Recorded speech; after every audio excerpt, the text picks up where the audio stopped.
শুধু তোমারই জন্য ধারাবাহিকের আজকের পর্ব। ধারাবাহিকের শুরুতে আমরা দেখতে পাই একটি বেগুনি রঙের বাক্সকে কেন্দ্র করে পুরো পরিবারে চরম আতঙ্ক ছড়িয়ে পড়ে। তখনই রাহুলের বাবা রাজু চিন্তিত ও সতর্ক হয়ে বলে, এই অচেনা অজানাই বাক্স টাক্স কেউ হাত দেবে না, অনেকবার দেখেছি এরকম বাক্সে বোমা থাকে।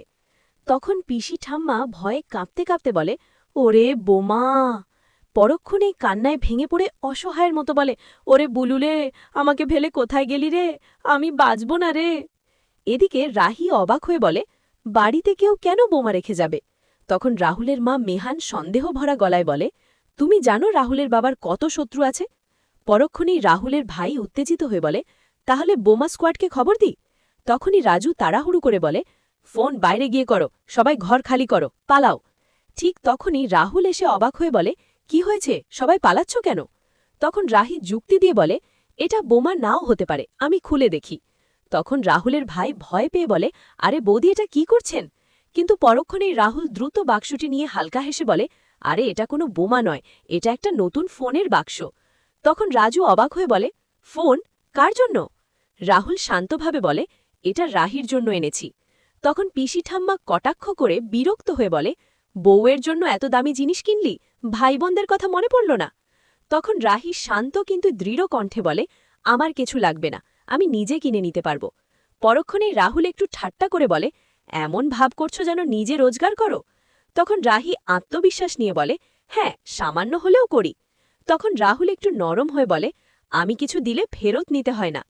এদিকে রাহুলের ভাই উচ্ছ্বসিত হয়ে ফোনটির প্রশংসা করে এবং খুশি হয়ে বলে, দাদা ভাইয়ের চয়েস সবসময় টপ লেভেলের। পরক্ষণেই রাহি হালকা হেসে কিন্তু যুক্তি দিয়ে বলে, দান যদি নিঃস্বার্থ হয় তাহলে এটা এখন আমার, আর আমি যাকে খুশি দিতে পারি, তুমি রাখো। এতে সবাই কিছুটা অবাক হয়ে যায়।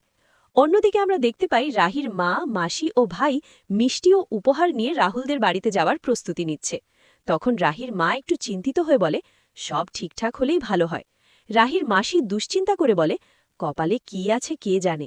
কিন্তু রাহির ভাই সাহস দিয়ে বলে, এত ভয় পাও কেন, আমরা তো আছি। পরের সিনে আমরা দেখতে পাই রাহুলদের বাড়িতে পিসি ঠাম্মা এসে চার পাশ দেখে বিরক্ত হয়ে বলে, এই সংসারটা খুব অগোছালো, সব গুছিয়ে নিতে হবে। তখন রাহুলের ভাই কৌতূহল নিয়ে বলে, কটা দিন থাকবেন? পরক্ষণেই পিসি ঠাম্মা রেগে গিয়ে বলে, আমি গেলে বাঁচিস বুঝি? এরপর দৃঢ়ভাবে বলে, আমি এখানেই থাকব, আর গোপালের পুজো হবে। তখন রাজু খুশি হয়ে বলে, খুব ভালো ব্যবস্থা করছেন। কিন্তু পিসি ঠাম্মা কড়া গলায় বলে, পুজোর দায়িত্ব থাকবে বড় নাতি আর বড় নাত বউয়ের ওপর, মানে রাহুল আর রাহির ওপর। তখন রাহুল একটু দ্বিধায় পড়ে বলে, আমরা কিভাবে করব?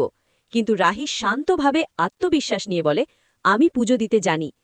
এদিকে অন্যদিকে আমরা দেখতে পাই রাহির মা ও আত্মীয়রা বাড়িতে এসে পৌঁছায়। তখন রাহি আবেগে মাকে জড়িয়ে ধরে বলে, মা। রাজু ভদ্রভাবে তাদের স্বাগত জানায়। কিন্তু তখনই পিসিখাম্মা কটাক্ষ করে বিরক্ত হয়ে বলে, না বলেও শ্বশুরবাড়িতে চলে আসে। এতে পরিবেশ ধীরে ধীরে অস্বস্তিকর হয়ে ওঠে। তখন রাহি নিজের পরিবারের অপমান সহ্য করতে না পেরে দৃঢ়ভাবে বলে, আমি শুধু সম্মান চাই। পরক্ষণে রাহুল বিরক্ত হয়ে বলে, কথা বাড়িও না। কিন্তু রাহি প্রতিবাদ করে বলে, কেন চুপ করব? চুপ থাকা মানে অন্যায় মেনে নেওয়া। এতে পিসিঠাম্মা রেগে গিয়ে চলে যাওয়ার কথা বলেন। তখন রাজু বারবার শান্ত করার চেষ্টা করেন।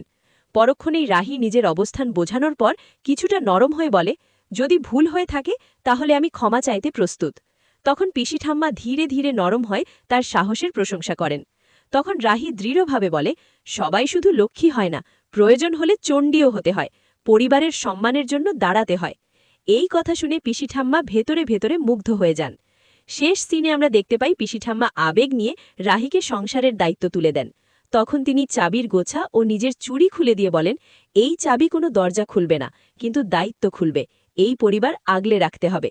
তখন রাহি সম্মান, আবেগ আর দায়িত্ববোধ নিয়ে সেই দায়িত্ব গ্রহণ করে। এভাবেই গল্পটি শেষ হয়। এদিকে ভুল বোঝাবুঝি, অন্যদিকে সম্পর্কের টানাপোড়েন পেরিয়ে সম্মান, দায়িত্ব আর পরিবারের বন্ধনের এক গভীর বার্তা দিয়ে। এই ছিল শুধু তোমারই জন্য ধারাবাহিকের আজকের পর্ব। ভিডিওটি ভালো লাগলে লাইক, কমেন্ট, শেয়ার করবেন। আর পরবর্তী পর্ব সবার আগে পেতে চ্যানেলটি সাবস্ক্রাইব করে রাখুন। ধন্যবাদ।